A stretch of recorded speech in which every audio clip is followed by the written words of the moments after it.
it's almost like it's taking the friction almost out of the Correct. connection, you know. So it's new. It's totally new in terms of, or totally different in terms of that. You know, because with Skype, you have to you download it, and then you Right. have to arrange that meeting and all this sort of thing. So Right. this is the new cultural shift, I would say.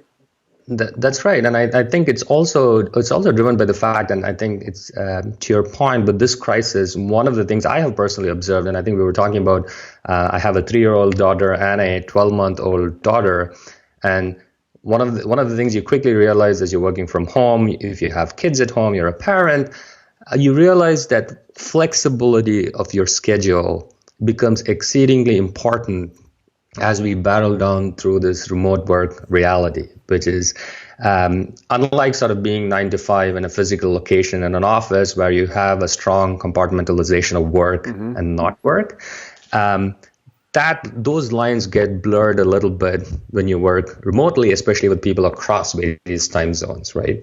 And then you couple that with the fact that not all of us are available at the same time.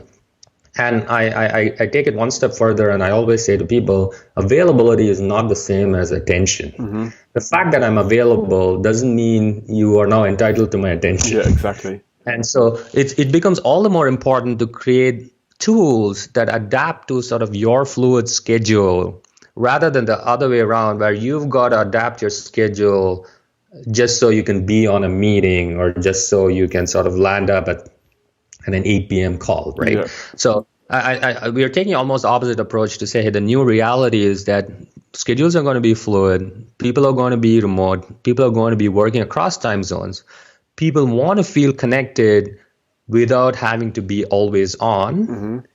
And how would you create the culture? How do you think about tools? How do you think about process? How do you think about your entire organization that accommodates that new reality without introducing a whole bunch of friction?